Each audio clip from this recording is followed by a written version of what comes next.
Everyone, इस video में आज हम प्रोड्यूसर इक्विलिब्रियम के कॉन्सेप्ट को जानेंगे।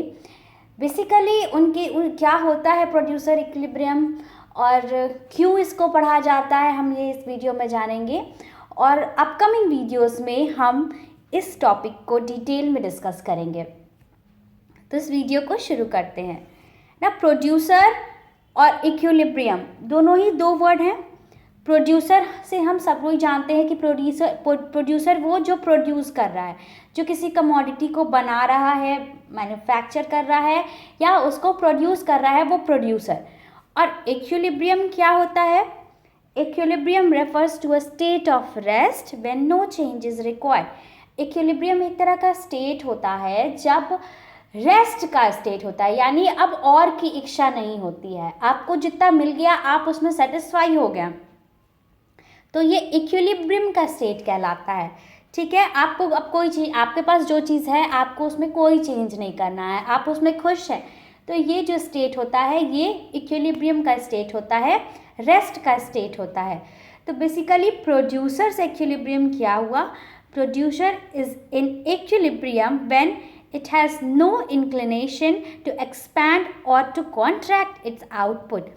ऐसा स्टेट, ऐसा समय जब जो प्रोड्यूसर है उसको कोई चाह नहीं रह जाती है कि वो अपने आउटपुट में कुछ चेंजेस करे, अपने आउटपुट को बढ़ाए या घटाए, कुछ नहीं।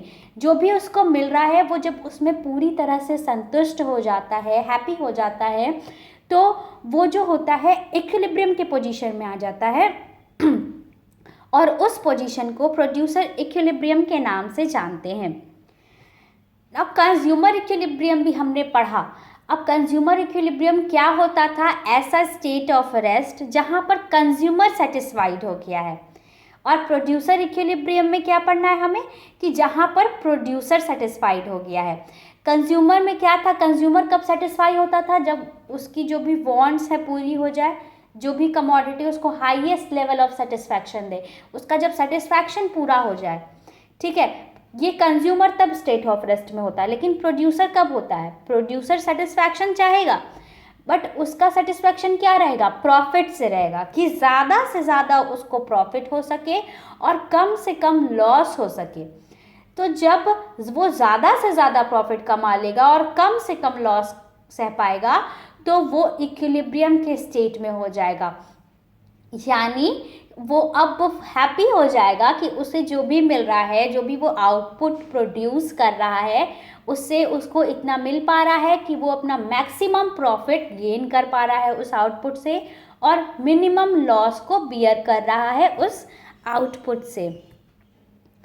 तो इस तरह से प्रोड्यूसर इक्विलिब्रियम, बेसिकली इसका कॉन्सेप्ट यही है, जिस तरह से कंज्यूमर इक्विलिब्रियम में हमने जाना था कि कंज्यूमर को सेटिस्फैक्शन होना चाहिए कि जो भी वो कमोडिटी को परचेज कर रहा है उससे उसकी नीड्स की सेटिस्फैक्शन कितनी हो रही है। और प्रोड्यूसर इक्विलिब्रियम में क्या है कि जो भी प्रोड्यूसर आउटपुट को बना रहा है, निकाल रहा है, उससे उसको प्रॉफिट कितना हो रहा है, मैक्सिमम प्रॉफिट होना चाहिए और मिनिमम लॉस होना चाहिए।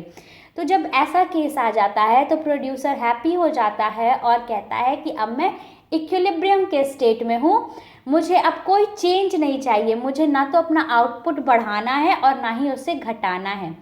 तो जब ऐसा स्टेट होता है तो उसे प्रोड्यूसर इक्विलिब्रियम कहते हैं। आई होप आपको ये टॉपिक, ये कॉन्सेप्ट क्लियर हुआ होगा। इस टॉपिक पे हम डिटेल में अपनी अपकमिंग वीडियोस में डिस्कस करेंगे। तो इस वीडियो के लिए सिर्फ इतना ही। अगर आपको मेरी वीडियो पसंद आई हो तो प्लीज़ मेरे वीडियो को लाइक करना और चैनल को सब्सक्राइब करना, साथ ही साथ इसे अपने फ्रेंड्स के साथ शेयर करना बिल्कुल ना भूलना। Thank you.